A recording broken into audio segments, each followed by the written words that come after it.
dalam episode Satria Madangkara.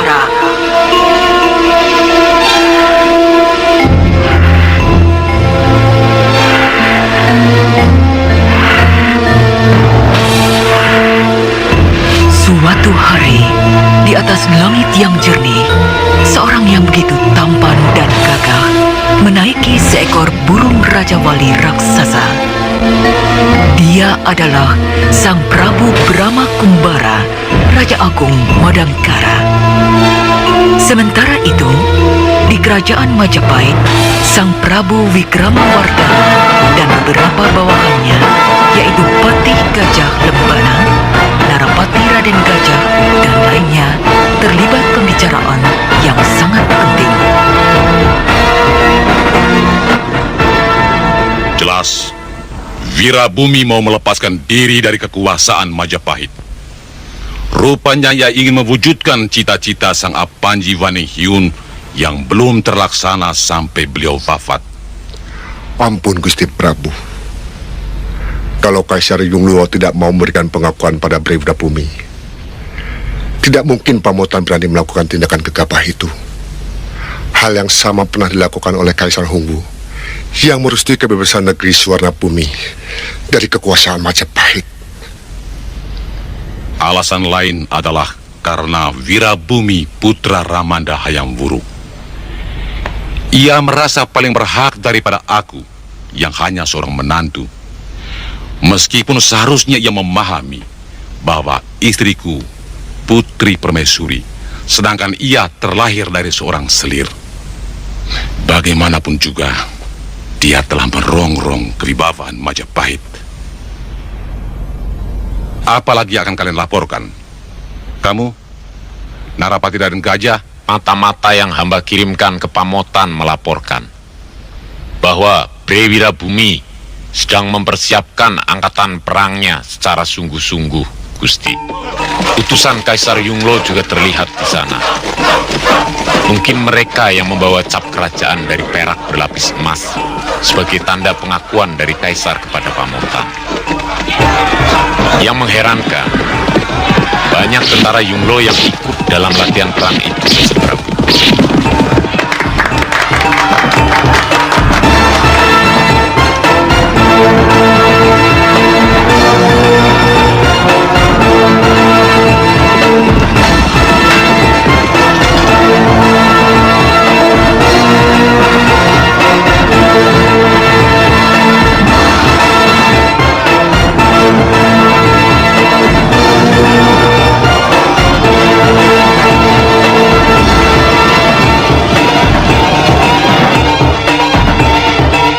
Saatnya sudah dekat. Wirabumi menguasai Majapahit. Seluruh negeri tetangga akan kuberitahu. Kungsi. Apa yang dilaporkan oleh Narapati Raden Gajah itu benar, bahwa Wirabumi mendapat dukungan dari Kaisar Yunglo. Sementara itu, di desa lain, tampak seorang pandai besi yang sudah tua bersama dengan para pembantunya sedang mengamati sebentuk tombak yang masih membara.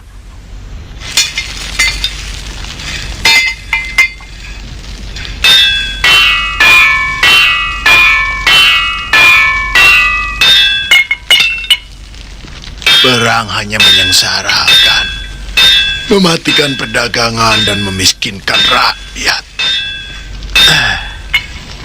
Baik yang menang maupun yang kalah. Kalau Romo ndak bikin senjata, orang kan males perang, Mo.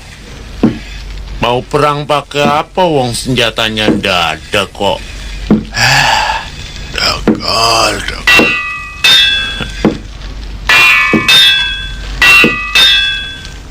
5 orang pasukan berkuda telah sampai di sebuah tugu perbatasan. Dan pada tugu itu tertempel lempengan batu yang berbentuk tulisan MA yang akan kita kenal dengan Kerajaan Madangkara. Para pasukan berkuda itu berhenti tepat dekat tugu. Salah satu dari mereka kita kenal sebagai Hulu Balang Rowi, prajurit pamotan. Hop! Kita sudah sampai di perbatasan Madangkara. Belum lagi para prajurit pamotan itu beranjak, terdengar suara derap kaki kuda dari arah lain mendekat. Ternyata mereka adalah 3 orang utusan dari Majapahit. Orang-orang pamotan. Mereka pasti utusan dari Wirabumi untuk mencari dukungan dari kerajaan-kerajaan di daerah Kulon. Melihat 5 orang prajurit pamotan juga datang ke Madangkara untuk menemui Prabu Brahma Kumbara. Maka Hulu Balang Ludaka menjadi geram. Mau apa kalian? Menghentikan tugas kalian. Serahkan surat itu padaku. Kalian tidak berhak untuk menghalangi tugas kami. Minggir! Perkelahian pun terjadi. Mereka saling lompat dari atas kudanya. Dan dari cara mereka berkelahi, jelas bahwa utusan ini adalah orang-orang pilihan dari negerinya. Di tengah perkelahian yang seru, muncul sepasukan tentara Madangkara yang dipimpin oleh Senopati Ringkin. Orang-orang Majapahit dan Pamotan menghentikan perkelahian mereka, dan mereka semua mengikuti perintah Senopati Ringkin untuk dihadapkan kepada Sang Prabu Brahma Kumbara.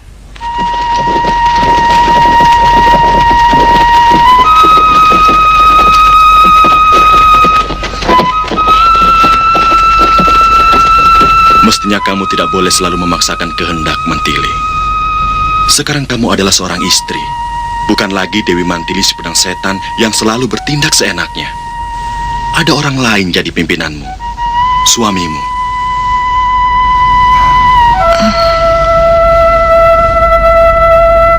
Sebenarnya, saya juga ingin pergi ke Jamparing, Kakang Prabu.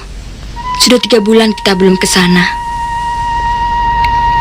Mungkin Anda Bentar juga sudah rindu sama Kakang Prabu. Dinda Pramita mestinya juga begitu. Atau kita sama-sama ke sana. Kalau saja aku tidak memikirkan pendidikan Bentar, Pramitaku haruskan tinggal di sini. Lebih bijaksana kalau istri-istriku berkumpul. Sang Prabu Brahma Kumbara sedang bercengkrama dengan adiknya Dewi Mantili, Kotawa, dan istrinya Harnum. Belum selesai Sang Prabu bicara, terlihat Senopati Ringkin datang menghadap. Ada apa, Senopati? Maaf, Gusti Prabu. Kami telah menangkap 8 orang dari Majapahit dan Pamotan yang sedang bertikai di perbatasan Madangkara. Mereka ingin menghaturkan surat dari raja mereka masing-masing. Hadapkan pimpinan mereka satu-satu. Daulat, Gusti Prabu.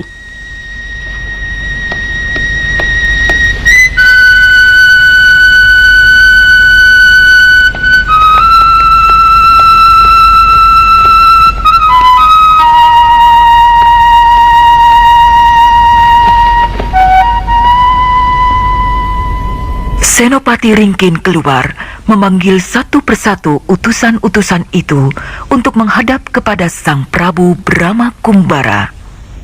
Ada pesan dari rajamu. Daulat Gusti, hamba diutus untuk menyampaikan ini.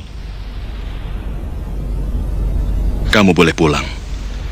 Saya akan mengutus orang untuk menyampaikan suratku pada rajamu Briwirabumi. Terima kasih Gusti. Hamba mohon pamit. Brahma mengangguk arif, dan Panglima Rowi meninggalkan tempat. Kakang Brahma, kalau boleh tahu, apa isi surat itu? Sulit menentukan pilihan. Briwirabumi minta dukungan kita untuk melepaskan diri dari kekuasaan Majapahit. Memberontak? Akhirnya akan ke sana. Sebab tidak mungkin Majapahit akan membiarkan negeri bawahannya berdiri sendiri. Kalau sampai terjadi, ini merupakan malapetaka bagi kerajaan besar itu. Mungkin Briwirabumi merasa lebih berhak menguasai tahta daripada Prabu Wikramawardhana. Saya kurang mengerti. Tapi seorang raja agung seperti Prabu Dia Hayam Wuruk tidak mungkin bertindak tanpa pikiran yang matang Setelah Sang Prabu Brahma Kumbara memberikan penjelasan kepada adiknya Dewi Mantili, utusan dari Majapahit pun datang menghadap menghaturkan surat. Hamba Hulubalang Ludaka mengaturkan surat dari Baginda Prabu Wikramawardhana yang agung. Selain ke Madangkara, kemana lagi kamu akan pergi?